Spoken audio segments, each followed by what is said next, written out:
हर व्यक्ति ध्यान के गहरे में उतरा हुआ है, हर व्यक्ति ध्यान में डूबा हुआ है, लेकिन कौन से ध्यान में डूबा हुआ है वह हमें सोचना है। और अगर कोई आपको ये पूछ ले कि बताओ ध्यान करना सरल है या मुश्किल, तो आपका उत्तर क्या होगा? भाई पहले एक बार बताएंगे, भाई बताओ। हाँ भाई, हम बताएंगे ध्यान करना सरल है या मुश्किल। जो ये मानते सरल है वो हाथ खड़े करो एक बार। अरे वाह, ये टिप्पू टिप्पू ही खड़ा करे। अच्छा, जो ये मानते कि ध्यान करना मुश्किल है वो हाथ खड़े करो। अच्छा, जो ये, अच्छा ये भी है। अच्छा बहनों में बताएंगे अब ध्यान करना सरल है या मुश्किल। जो ये मानते सरल है वो हाथ खड़े करो एक बार। 1 2 3 4 5 6 7। अच्छा, ये मानते बहुत सरल है ध्यान करना। अच्छा, जो ये मानते ध्यान करना बहुत मुश्किल है वो हाथ खड़े करो। और बाकी किसी में नहीं है, न इधर के न उधर के, क्योंकि वो ध्यान के बारे में या तो नहीं जानते होंगे या अरे तो हाथ कौन उठा आई है मैं तो। हाँ, ये भी हो सकता है। आप चिंतन करना, अगर कोई आपको पूछ ले कि भाई साइकिल चलाना सरल है या मुश्किल, 2 व्हीलर चलाना, 4 व्हीलर चलाना सरल है या मुश्किल? मुश्किल करने वास्ते मुश्किल। सरल या मुश्किल नहीं है। अगर आपको चलाना आता है तो आपके लिए वो बहुत सरल है, और अगर चलाना नहीं आता है तो आपके लिए बहुत मुश्किल है।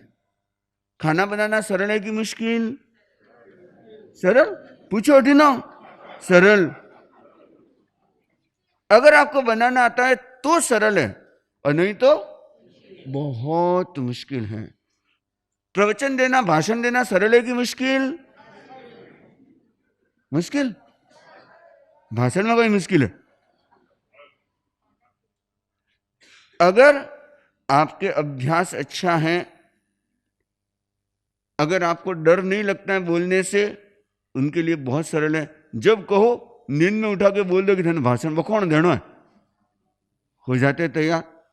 और कई मुराज बोल लो, मारे तो दूजनी छुट्टे न अंधेरी आवे न चक्कर आवे न धरती घूमे। हाँ, कई लोग ये भी कहेंगे। तो जिनके लिए अभ्यास है, जिनको बोलने का, उनके लिए बोलना बहुत सरल है, भाषण देना बहुत सरल है। लेकिन जिनका अभ्यास नहीं, उनके लिए भाषण देना बहुत मुश्किल है। इस दुनिया में कोई भी काम न तो सरल है और न ही मुश्किल है। अगर आपको आता है तो वो सरल है, और अगर आपको नहीं आता है तो वो कार्य आपके लिए मुश्किल है। अब कोई कह दे कि महाराज डांस करो, डांस। हमारे भाई डांस कहीं मन कहीं भाई। और कोई के कराटा, हमारा कराटा कहीं है, और हमको तो इनके बारे में कुछ नहीं पता, तो हमारे लिए तो एक तरह से ऐसे कह दो कि बहुत मुश्किल है। लेकिन जो डांस क्लासेज जाते हैं या संगीत क्लासेज जाते हैं या और जो क्लासेज अटेंड करते हैं, जिसकी प्रैक्टिस करते हैं, अभ्यास करते हैं, उनके लिए वही चीज़ जो दिखने में बड़ी मुश्किल लगती है, लेकिन उनके लिए वो कितनी आसान होती है। अगर किसी ने सर्कस देखा हो, सर्कस तो देखा ही होगा ना बहुत लोगों ने, उसमें जो जिम्नास्टिक ये जो प्रयोग किए जाते हैं, कितनी उनकी बॉडी देखो कितनी फ्लेक्सिबल होती है। कैसे होती है वो? अभ्यास से। अगर आप अभ्यास करते हो तो वह काम बड़ा आसान हो जाता है, और अगर आप अभ्यास नहीं करते हैं तो वही काम, आसान काम भी मुश्किल हो जाता है। तो हमें आज इस विषय पे कुछ बातचीत करनी है। तो कोई काम को सरल बनाने का तरीका क्या है? सबसे पहले उसके लिए आपके भीतर में तड़फ होनी चाहिए। अगर आप ध्यान को सरल बनाना चाहते हो, ध्यान करना चाहते हो, तो सबसे पहली बात क्या है? उसके लिए आपके भीतर में तड़फ होनी चाहिए कि मेरे को ध्यान करना है। अब इच्छा ही नहीं होगी, खाना बनाने की, सीखने की इच्छा ही नहीं है, खाना बनाने की इच्छा ही नहीं होती तो खाना सीखेगा क्यों? और अगर इच्छा होगी तो आप क्या करोगे? सीखोगे। अगर व्हीकल चलाने की इच्छा ही नहीं है कि मेरे को तो सीखना ही नहीं है, मेरे को तो जरूरत ही नहीं, मैं क्यों सीखूं, तो वो आदमी कभी भी कोशिश नहीं करेगा। तो कोई भी चीज अगर हमें करनी होती है तो सबसे पहली बात क्या होती है, उसके लिए हमारे भीतर में एक इच्छा, एक तड़फ होनी चाहिए कि मेरे को करना है, तब जाकर के वह काम आसान होने लगता है। और दूसरी बात क्या होती है कि उसमें आपकी रुचि, इंटरेस्ट होना चाहिए। तड़प तो है लेकिन साथ में क्या चाहिए, रुचि भी चाहिए। अगर रुचि आपकी गहरी नहीं है, हाँ इच्छा तो बहुत होती है, हाँ मैंने वो काम करना है, अरे महाराज मैंने भी भाषण देना सीखना है, इच्छा तो हो गई लेकिन अभी तक उसमें रुचि पैदा नहीं हुई। और जब तक रुचि पैदा नहीं होती तब तक आगे नहीं बढ़ सकते। तो इच्छा हो, तड़प हो, उसके साथ में क्या होनी चाहिए, इंटरेस्ट, रुचि भी होनी चाहिए। और फिर क्या करना होता है, उसकी प्रक्रिया पता होनी चाहिए, कैसे करना वह हमें पता होना चाहिए। अगर प्रक्रिया, सिस्टम ही पता नहीं है तो आप उस चीज को कभी हासिल नहीं कर सकते। तो हमें प्रक्रिया भी पता होनी चाहिए और प्रक्रिया के साथ साथ में क्या होना चाहिए, निरंतर अभ्यास करना होता है। सिस्टम तो पता चल गया लेकिन आप निरंतर अभ्यास नहीं करते हो तो, गाड़ी का सारा सिस्टम तो आपको पता चल गया, कब ब्रेक लगाना है, कब स्टीयरिंग घुमाना है, कब क्या करना है, लेकिन अगर आप अभ्यास नहीं करते हो तो क्या होगा, आप वो चीज नहीं सीख पाओगे, आपके लिए वह काम मुश्किल ही बना रहेगा। तो सरल बनाने का तरीका क्या है, कोई भी काम को सरल करने का तरीका क्या है, ये पूरा एक प्रोसेस है कि सबसे पहले क्या होना चाहिए, आपके भीतर में एक तड़फ, दूसरी रुचि, इंटरेस्ट होना चाहिए, और तीसरी प्रक्रिया हमको पता होनी चाहिए, तरीका पता होना चाहिए, और चौथी बात निरंतर उसका अभ्यास करना होता है। और एक बहुत महत्वपूर्ण हम चीज कह सकते हैं वो है समझ। क्या है, सही समझ उस चीज के लिए होनी चाहिए। जब तक सही समझ नहीं होगी ना तब तक आप उसमें नहीं जा सकते। आज हम ध्यान सरल या कठिन, इस विषय में हम कुछ जानने समझने की कोशिश करेंगे। ध्यान अपने आप में बहुत सरल है लेकिन अभी तक क्या है, हमारे दिमाग में ध्यान के प्रति समझ अभी तक सही नहीं है। हम जिसे ध्यान मानते हैं वो वास्तव में ध्यान है नहीं, और जो ध्यान नहीं है हम उसको ध्यान मान लेते हैं। और भगवान प्रभु महावीर ने जो ध्यान के प्रकार बताए, प्रभु महावीर ने जिसे ध्यान कहा वो वास्तव में कौन सा ध्यान है, हमें यह भी समझना है। भगवान प्रभु महावीर ने 4 प्रकार का ध्यान बताया। कितने प्रकार का, ये मैं इसलिए बता रहा हूं कि जो भगवान प्रभु महावीर ने ध्यान के बारे में बताया और हम जिसको ध्यान मानते हैं, या हमारे दिमाग में ध्यान के प्रति क्या धारणा है, ये कॉन्सेप्ट हमारा क्लियर हो जाए तो हम आगम आधारित ध्यान के कॉन्सेप्ट को समझने की कोशिश करेंगे। तो ध्यान भगवान प्रभु महावीर ने कितने प्रकार के बताए, 4। कितने प्रकार के, 4 प्रकार के बताए। आर्त ध्यान, रौद्र ध्यान, धर्म ध्यान, शुक्ल ध्यान। पहला कौन सा है, दूसरा, तीसरा, चौथा, पहला, चौथा, दूसरा, पहला, तीसरा, चौथा। ओके, ये 4 प्रकार के भगवान ने ध्यान बताए हैं। तो ध्यान का मतलब क्या है, सबसे पहले ये समझ लेते हैं। ध्यान का मतलब हो गया किसी एक चिंतन में एकाग्र हो जाना, किसी एक चिंतन में एकाग्र हो जाना। पहली परिभाषा, इसकी 2 परिभाषा है। पहली परिभाषा क्या है, किसी एक चिंतन पर, एक बिंदु पर कंसंट्रेट करना, पहली परिभाषा। और दूसरी परिभाषा क्या है, योग निरोध, अर्थात प्रवृत्ति को रोकना। जो हम मन की, शरीर की, वाणी की जो प्रवृत्ति करते हैं उस प्रवृत्ति को रोक देना, ये क्या कहलाता है, ध्यान कहलाता है। तो पहली परिभाषा क्या हो गई ध्यान की, किसी एक बिंदु पर एकाग्र होना, किसी एक चिंतन पर एकाग्र होना। और दूसरी परिभाषा क्या हो गई, योग निरोध। योग का मतलब क्या है? शरीर मन वाणी की प्रवृत्ति को क्या बोलते हैं? योग। क्लियर? शरीर मन और वाणी की प्रवृत्ति को क्या बोलते हैं? योग। उस योग को रोकना, उस प्रवृत्ति को रोक देना, यह क्या कहलाता है? ध्यान कहलाता है। यह मन हमारा बहुत चंचल है। सब मानते हैं ना कि महाराज वो तो टिक्के ही को नहीं कठी, और यह बहुत चंचल है। हर व्यक्ति का मन चंचल है, और चंचलता, मन की चंचलता मन का नेचर है। जैसे बंदर की चंचलता, आपने देखा बंदर कभी स्थिर बैठा हो? अगर छोटा बंदर, कभी यार हम बिहार में जाते हैं तो कई जगह बंदर होते हैं, वहां ऐसे कभी स्थानों में रुकना होता है ना, वहां देखते तो छोटे छोटे बंदर, शायद उनका आप कभी भी स्थिरता से बैठा हुआ नहीं देख सकते, और अगर बैठ भी जाए ना तो वो भी बंदर की एक चंचलता मानी जाती है। अगर बंदर कभी कोई स्थिर बैठा है तो वो भी क्या है? वो भी उसकी चंचलता मानी जाती है। तो ऐसी मन का स्वभाव क्या है? चंचल है। लेकिन अगर हम चाहें तो इस चंचलता को भी कंट्रोल कर सकते हैं, इसको भी हम रोक सकते हैं। तो हम सबसे पहले ये समझेंगे, जो 4 प्रकार के ध्यान हैं उसमें भगवान ने वास्तव में ध्यान किसे कहा है, वह भी हम समझने की कोशिश। हमारे लिए कौन सा ध्यान महत्वपूर्ण है? तो सबसे पहले आर्त ध्यान। सबसे पहले कौन सा है?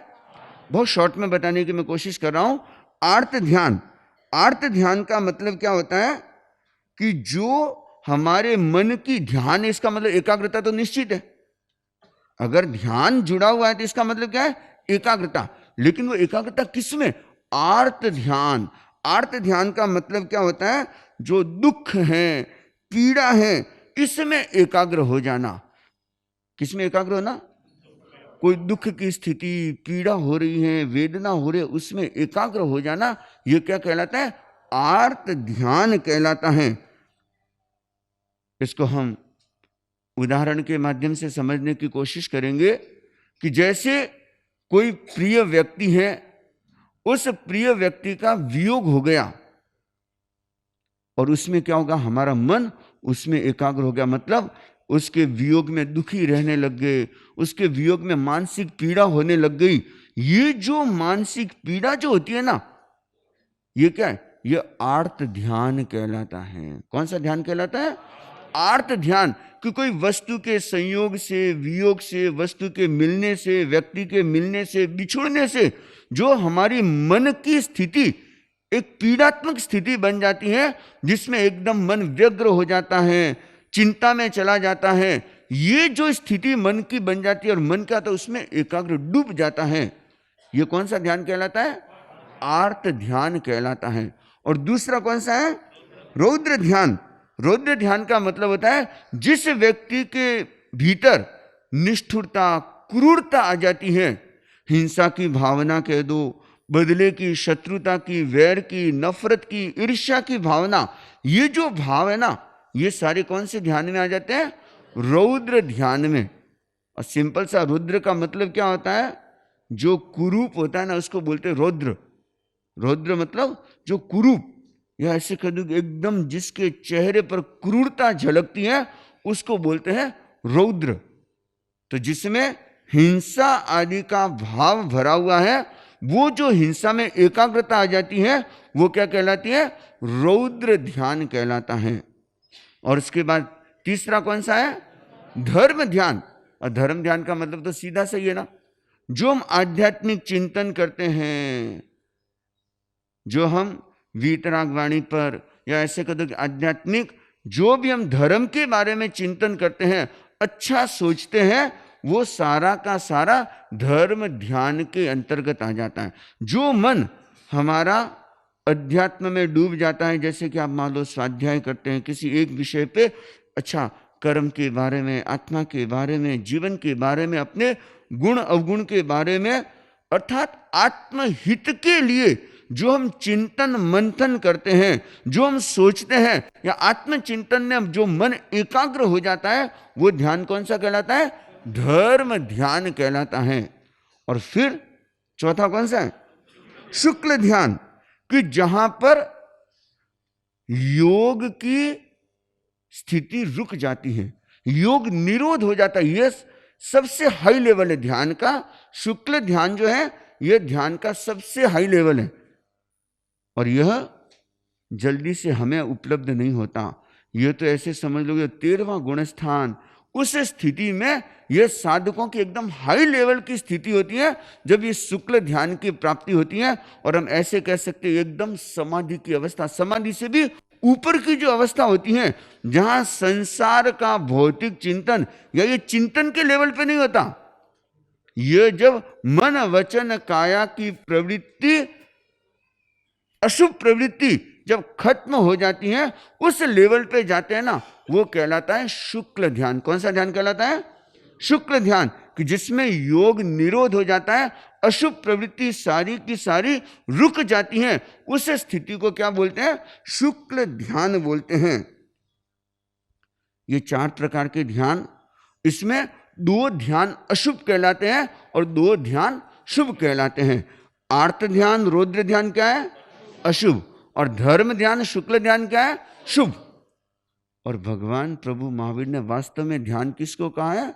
धर्म ध्यान, शुक्ल ध्यान को ध्यान माना है, क्योंकि वो हमारी आत्मा की शुद्धि करने वाला है, वो हमें कर्मों से मुक्त करने वाला है, वो हमारे जीवन का कल्याण करने वाला है। ये जो धर्म ध्यान और शुक्ल ध्यान, अर्थात धर्म में एकाग्रता और शुक्ल अर्थात वो जो साधना का हाई लेवल जो हमें प्राप्त हो जाता है, यह जो एकाग्रता होती है, एकाग्रता यह आपके कर्मों को क्षय करती है और वह चेतना की क्या करती है? चेतना की उस परम अवस्था को हम प्राप्त कर लेते हैं इस ध्यान के द्वारा। लेकिन जो आर्त ध्यान है और रौद्र ध्यान है, यह क्या करता है? यह कर्मों का बंधन करवाता है, यह हमें व्यथा व्यग्र बनाता है, पीड़ा पहुंचाता है, दुख देता है, कष्ट देता है। ये जितने भी हमारे जीवन में कष्ट आते हैं या दुख भोगते हैं, इसका कारण क्या है? आर्त ध्यान और रौद्र ध्यान। और आर्त ध्यान के भी बहुत विशेष प्रकार बताए गए, जो आपके 9वें पाठ में है। आर्त ध्यान के 4 प्रकार बतलाए गए। कितने प्रकार? 4 प्रकार के बतलाए गए। आर्त ध्यान का पहला प्रकार है कि अमनोज्ञ का संयोग। अमनोज्ञ और मनोज्ञ 2 शब्द हैं, थोड़ा सा इन शब्दों को समझ लेते हैं। एक है अमनोज्ञ।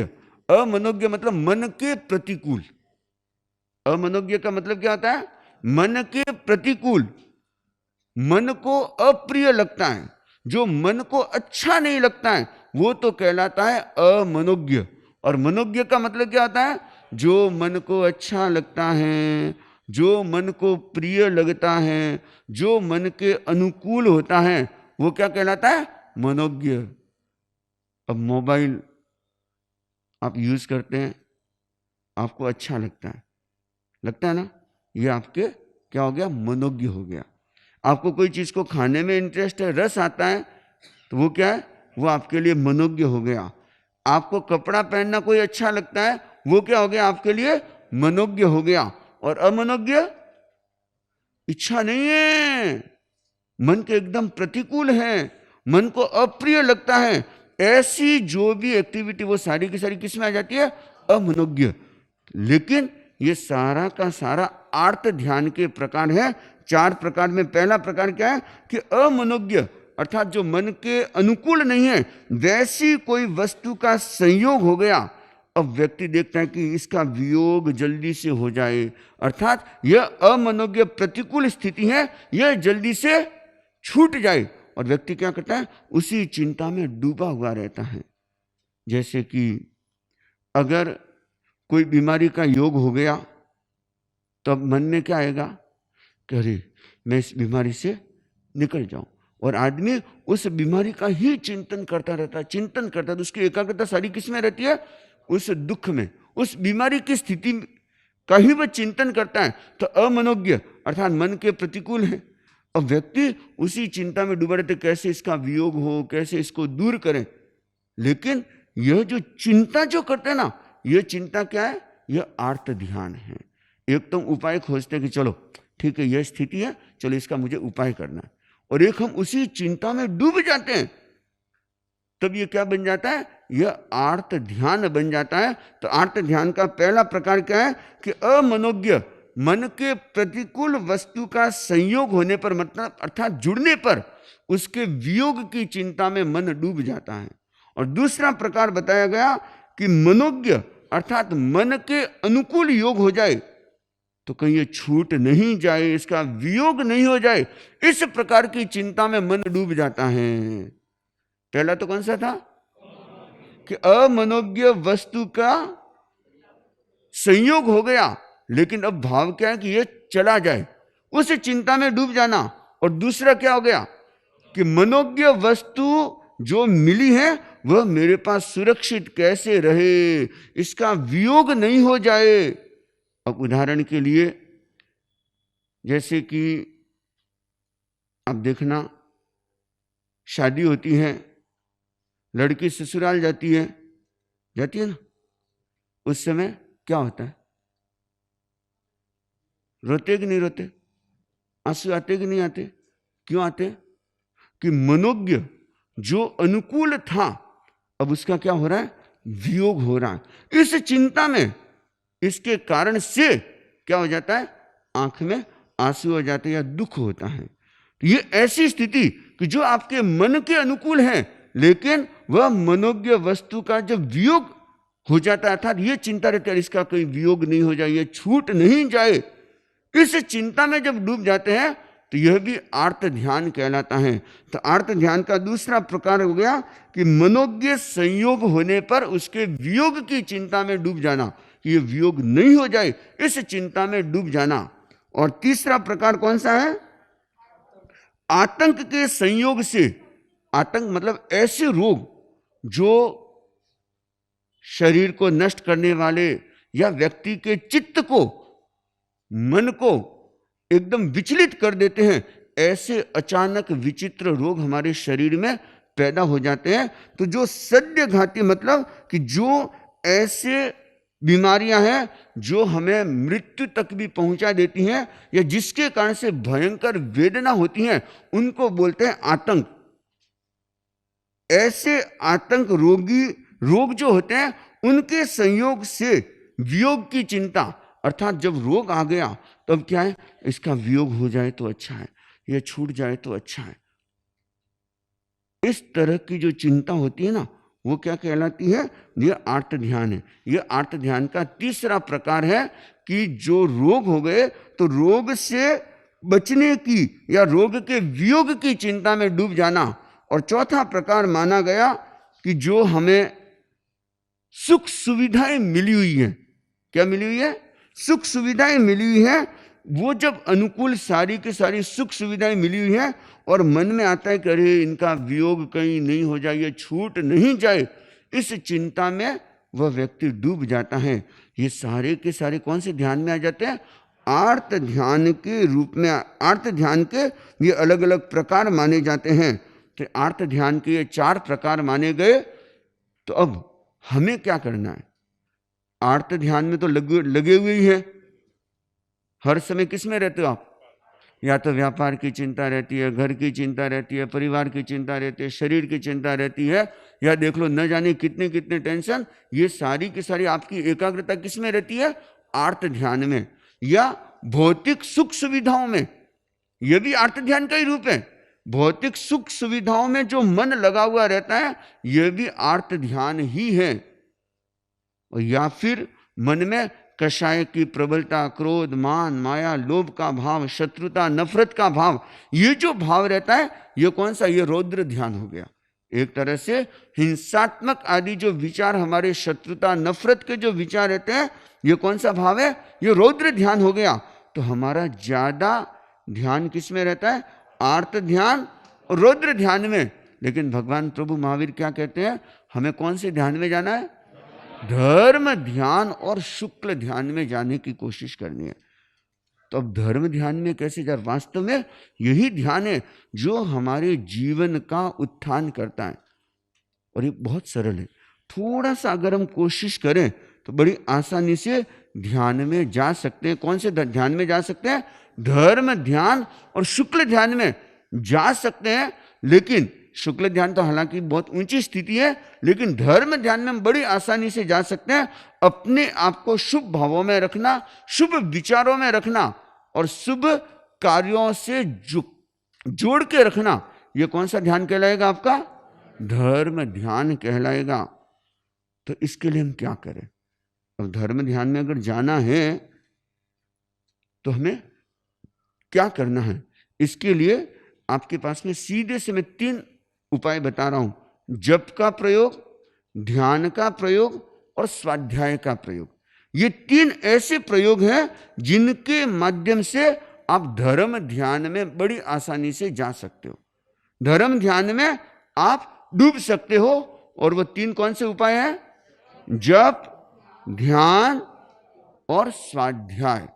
पहली कोशिश करो, अगर आपके पास में अच्छा साहित्य है, उस साहित्य को पढ़ने की कोशिश करो। इससे क्या होगा? आपका ध्यान, आपका मन किस में एकाग्र होगा? पढ़ने में। तो आपके भीतर कौन से विचार पैदा होंगे? अच्छे विचार, शुभ विचार पैदा होंगे। और उसमें भी ऐसे साहित्य को पढ़ो जो हमें अध्यात्म की गहराई में ले जाए, जो हमें आत्मा का ज्ञान करवाए, जो हमें सत्य का ज्ञान करवाए। उस ज्ञान को पाने की इच्छा तो हम वैसा स्वाध्याय करने की कोशिश करें। पहला उपाय क्या है? स्वाध्याय करो। और दूसरा उपाय क्या है? जप का प्रयोग। स्वाध्याय से सबसे सरल है स्वाध्याय, उसके बाद में जप के माध्यम से हम ध्यान में उतर सकते हैं, मन को एकाग्र कर सकते हैं। और वो क्या है? जप। जप में भी क्या है? आराम से बैठ गए और हो सके ना, जब भी आप जप करो ना, चाहे थोड़ी देर करो चाहे लंबे समय करो, लेकिन उस ढंग से करने की कोशिश करना कि वो आपका ध्यान बन जाए। तो उसमें क्या करना है? आराम से बैठ गए और लंबे श्वास के साथ नमो अरहंताणम, नमो सिद्धाणम, नमो आयर्याणम, नमो उवज्जायाणम, नमो लोये सब्बसाहूणम। एक श्वास में एक नवकार मंत्र का। अगर मान लो आपको भक्तामर का प्रयोग करना है तो भी ये भी श्वास के साथ में करना है। भक्तामर प्रणत मौलिमणि प्रभाणाम उद्योतकम दलित पापतमो वितानम सम्यक प्रणम्य जिनपादयुगम युगादावालंबनम भवजले पतताम जनानाम। तो आपने श्वास के साथ में कर देखना, जैसे श्वास के साथ में जुड़ोगे ना, आपकी एकाग्रता अपने आप, आपका मन अपने आप धर्म में लग जाएगा, अर्थात वह धर्म ध्यान हो जाएगा। जहां राग का भाव नहीं है, द्वेष का भाव नहीं है, क्रोध मान माया लोभ का भाव नहीं है, हिंसा आदि का भाव नहीं है, वो कौन सा ध्यान कहलाएगा? धर्म ध्यान। अगर हिंसा का भाव है, क्रोध मान माया लोभ का भाव है, राग द्वेष का भाव है, क्रूरता का भाव है, शत्रुता का भाव है, तो वो ध्यान कौन सा कहलाएगा? आर्त ध्यान और रौद्र ध्यान। लेकिन हमें कौन से ध्यान में जाना है? धर्म ध्यान में। तो हमें दूसरा उपाय क्या करना है? विशेष जप साधना करने की कोशिश करो। और तीसरा उपाय क्या है? ध्यान। ध्यान में क्या करना है? हमें कोई वस्तु का सहयोग नहीं चाहिए, कुछ भी नहीं, बाहर की कोई चीज हमको नहीं लेनी है। जो कुछ है ध्यान के लिए सारी चीजें हमारे पास में है। बस आराम से सीधे बैठ गए, आंख बंद की, पहले शरीर को साधना होता है। धीरे धीरे पहले शरीर को साधो, मतलब शरीर की स्थिरता बने। और शरीर स्थिर होगा ना, जिस व्यक्ति का शरीर जितना स्थिर होता है उसका मन भी स्थिर होता है, और जिसका शरीर चंचल होता है उसका मन भी चंचल होता है। तो हमें पहले क्या करना है? शरीर को स्थिर करना है। फिर क्या करना है? धीरे धीरे लंबे श्वास के साथ में मन को जोड़ दो, अर्थात जो श्वास भीतर जा रही है बाहर आ रही है उसके साथ में मन को जोड़ दो, कि आपकी जागरूकता के बिना, अवेयरनेस के बिना एक भी श्वास न भीतर जाए न बाहर आए। और रोज अगर आप 10 मिनट ये लंबे श्वास की साधना करते हैं ना, और दिन में 2 बार अगर ये 10-10 मिनट की साधना ध्यान करने की कोशिश करते हैं तो यह आपका धर्म ध्यान हो जाएगा। कौन सा ध्यान हो जाएगा? क्या करना होगा? 10 मिनट लंबे श्वास की साधना करो। ये सरलता से हम धर्म ध्यान में जा सकते हैं, जिसे भगवान प्रभु महावीर वास्तव में ध्यान कहते हैं। आप जो ध्यान करते हो वो ध्यान नहीं है। भगवान महावीर ने किसको ध्यान कहा है? धर्म ध्यान को वास्तव में ध्यान कहा है। तो उसकी गहराई में उतर जाने का यह सबसे सरल तरीका है कि बस थोड़ा सा निरंतर अभ्यास करने की कोशिश करेंगे। और एक प्रयोग बड़ा आसान प्रयोग है, और वो क्या है? हर क्रिया के प्रति जागरूक बन जाओ। क्या बनना है? अवेयरनेस। हर क्रिया के प्रति, अगर आप खाना खा रहे हो तो खाना भी जागरूकता से खाओ। अगर आप चलते हो तो चलने में भी क्या चाहिए? जागरूकता चाहिए। अगर आप बैठे हैं तो उसमें भी जागरूकता चाहिए। अगर आप सुन रहे हैं तो उसमें भी जागरूकता चाहिए। अगर ये जागरूकता आ गई ना तो वो आपका क्या हो जाएगा? ध्यान हो जाएगा। अगर आप बहुत एकाग्रता से प्रवचन सुन रहे हैं ना, ये आपका ध्यान है। जरूरी ये नहीं है कि ध्यान का मतलब आंख बंद करके बैठोगे तो भी ध्यान होगा, नहीं, ये भी आपका ध्यान है। अगर आप एकाग्रता से सुन रहे हैं, पूरी अवेयरनेस जागरूकता से सुन रहे हैं, तो वह भी आपका ध्यान है। तो ध्यान का ये चौथा उपाय, ध्यान में जाने का चौथा उपाय क्या है? जागरूकता बढ़ाओ। जो क्रिया कर रहे हो, खाना खा रहे हो, चल रहे हो, बैठे हो, खड़े हो रहे हो, कुछ भी क्रिया कर रहे हो, उसमें जितनी जागरूकता बढ़ेगी ना, आप किस में उतर जाओगे? ध्यान में उतर जाओगे। तो ये ध्यान के 4 उपाय, और ध्यान का परिणाम भी। ध्यान एक लेकिन परिणाम अनेक।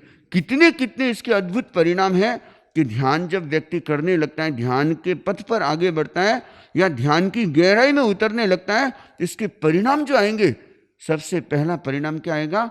मन शांत होगा, तन स्वस्थ होगा, मन स्वस्थ रहेगा, और आपके विचार अपने आप पॉजिटिव होने लग जाएंगे। अगर गुस्सा आता है तो गुस्सा अपने आप शांत होने लग जाएगा। ये फर्क पड़ेगा। अगर आप रेगुलर करोगे, अभ्यास करोगे, तो ये अपने आप इसका परिणाम आएगा। तो क्रोध भी शांत होगा, इमोशन, जो हमारे भाव है, इमोशन है, वो भी अपने आप कंट्रोल होने लग जाते हैं। और इसके साथ में हमारा जीवन सुंदर बनता है, हमारा व्यवहार अच्छा होता है, और एक आनंद या परम शांति जिसको हम कहते हैं, उस आनंद और परम शांति की अनुभूति भी हम ध्यान के द्वारा कर सकते हैं। तो ध्यान के ये इतने अद्भुत परिणाम हैं। तो हम कोशिश करें। ध्यान सरल है या मुश्किल है?